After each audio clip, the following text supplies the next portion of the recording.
So let's talk about Germany. What even is it? I mean, yeah, today it's this modern powerhouse, right? But for most of the last 2,000 years, it wasn't a place you could point to on a map. It was, well, it was more of an idea. And today, we're going to trace that idea through history. So let's dive in. You'd think that'd be a simple question, right? But, oh man, the answer is anything but. Because for most of human history, if you'd ask someone to just point to Germany on a map, they'd probably just shrug. It just wasn't a single country. Think of it more like a cultural space, right in the heart of Europe. A place with a shared language, sure, but one that was always being pulled apart and put back together by war and politics. And the journey to get from that idea to the country we know today is just wild. We're talking about a radical transformation. It goes from a messy patchwork of tribes to this huge, sprawling empire that wasn't really an empire, to a nation literally cut in half by a wall, and finally, to the economic powerhouse it is today. Every single one of those steps was crucial in shaping the Germany we know. Okay, so section 1. Let's start with that big puzzle. For over 1,000 years, why was this place just an idea? Why wasn't it a unified country like France or England?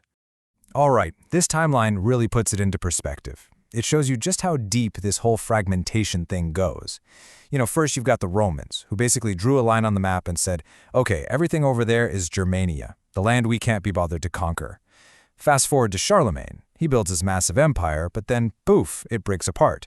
And that leads to the Holy Roman Empire, which you've probably heard the joke, right? It was neither holy nor Roman nor an empire. And it's funny because it's kind of true. It was just this chaotic mess of hundreds of tiny states.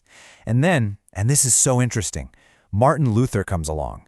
He shatters the region's religious unity with the Protestant Reformation, but at the same time, by translating the Bible into German, he accidentally helps create a powerful cultural unity, a shared language. All right, so now we're in section 2. And out of all this chaos, one state starts to stand out. It's different. It's disciplined, it's ambitious, and it's about to set up a massive showdown for the future of all the German-speaking lands. Okay, so first we have to talk about the 30 Years' War. This was an unbelievable disaster. I mean, it left huge parts of Germany completely in ruins, but weirdly, the treaty that ended it all, the Peace of Westphalia, it completely changed the game. It weakened the power of the Central Emperor, and basically gave individual states like Prussia the green light to go their own way and build up their own power. And this is where we get what historians call German dualism, basically a tale of two powers, a huge rivalry for who's going to be the boss of Central Europe. In one corner, you've got the old champion, Austria.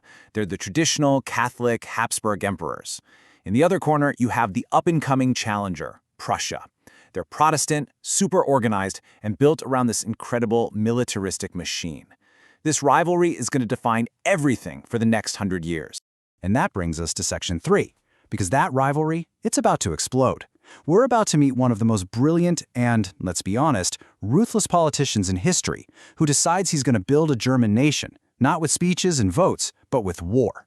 So first, Napoleon just waltzes across Europe and completely dismantles the Holy Roman Empire. Just gone, after 1,000 years. Then, after Napoleon's defeated, there's this big push for a unified, democratic Germany in 1848. The people try to do it themselves. But that revolution gets totally crushed. And this is the key takeaway.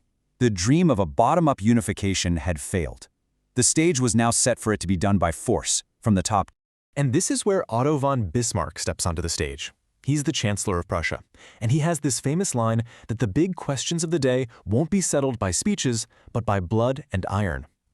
Now, the fascinating thing about Bismarck is that he was this hardcore conservative, but he was a genius at using the liberal idea of nationalism to get what he wanted. He had this crystal-clear 3-step plan. Step 1, a quick, decisive war to knock Austria out of German affairs for good. Step 2, he very cleverly provokes a war with France because he knows nothing unites people like a common enemy. And that's exactly what it took to get the southern German states on board. And then, step 3, the final incredible move. After they crushed France, he has the German Empire proclaimed not in Berlin, but in the Hall of Mirrors at Versailles, the home turf of the French kings. What a power move. So, the German Empire is born. It's an industrial giant, a military powerhouse. But as we move into section 4, its story is about to take an incredibly dark and catastrophic turn.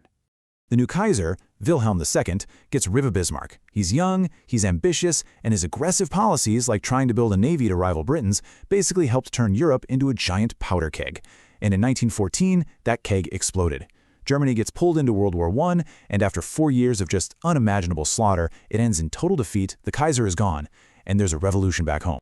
The aftermath of the war was just bitter. The Treaty of Versailles laid down some incredibly harsh terms. Germany lost territory, had to pay crippling reparations, and was forced to accept all the blame for the war. This quote here from a German politician really says it all. What hand should not wither that puts this fetter on itself and on us? A fetter is like a chain. It wasn't seen as a peace treaty. It was seen as a punishment, a national humiliation. And the new democracy that rose from the ashes, the Weimar Republic, was basically born on life support. I mean, from day one, it was under attack from extremists on both the left and the right. The economy was a mess because of those war payments, which led to this insane hyperinflation in 1923. We're talking people needing wheelbarrows full of money just to buy bread. And then, just when things start to look a little better, bam, the Great Depression hits the whole world, and it hits Germany especially hard. Just look at this number. Over 6 million. That's how many Germans were unemployed by 1932. You have to imagine the sheer desperation, the fear. That's the kind of environment that makes people give up on democracy and listen to extremists who are promising easy answers. And in all that chaos, Germany's conservative leaders made one of the worst miscalculations in history. They appointed Adolf Hitler as chancellor, thinking, oh, we can control him. They could not have been more wrong. I mean, within weeks, the Reichstag, the parliament building, mysteriously burns down. The Nazis use that as an excuse to declare an emergency, and just like that, they start systematically tearing down democracy, outlawing their opponents, and grabbing absolute power. And the result of that regime was the darkest chapter in human history. It led directly to World War II, a conflict that ravaged the globe, and the Holocaust, the systematic state-sponsored genocide of 6 million European Jews, along with millions of other people the Nazis targeted. By 1945, Germany was just gone, a field of rubble. So for our final section, we're going to look at its incredible journey from that total collapse and division to a really remarkable rebirth, and finally, reunification. Right after the war, Germany wasn't really a country anymore. It was just an occupied territory, carved up by the 4 Allied powers: the US, Britain, France, and the Soviet Union. On top of that, it lost huge chunks of its eastern land, and millions of ethnic Germans were forced from their homes in Eastern Europe, creating a massive refugee crisis. And as the Cold War between the US and the Soviet Union heated up, it literally split the country right down the middle. In the West, you get the Federal Republic of Germany, West Germany. It becomes a parliamentary democracy, a key part of NATO, and an economic powerhouse. In the East, you get the German Democratic Republic, East Germany. It was a communist dictatorship completely controlled by the Soviet Union and ruled by the terrifying secret police, the Stasi. And the most powerful symbol of this whole division was, of course, the Berlin Wall, a concrete monster built practically overnight in 1961 to stop people in the East from escaping to the West. So when it suddenly came down on November 9th, 1989, it just stunned the entire world. It was this incredible, peaceful revolution that basically marked the beginning of the end for the Cold War in Europe. And then, less than a year after the wall fell, it became official. On October 3, 1990, East Germany was dissolved, and its territory was absorbed into West Germany. After 45 long, painful years of being split in two, Germany was one country again. And that brings us right up to the present. Today's reunified Germany is the biggest economy in Europe, a real leader in the European Union. Of course, it's facing all kinds of modern challenges, but when you think about it, its journey from a scattered idea to a divided nation to a unified, democratic leader, it's just one of the most incredible stories of our time. So where does that leave us? It leaves us with a pretty big question. For 2,000 years, the story of Germany has been about constant and often violent change. Now that it's finally found a kind of stability and peace, what's its next chapter going to be? What kind of nation will it be in this crazy, turbulent 21st century? Well, that's the chapter that's being written right now.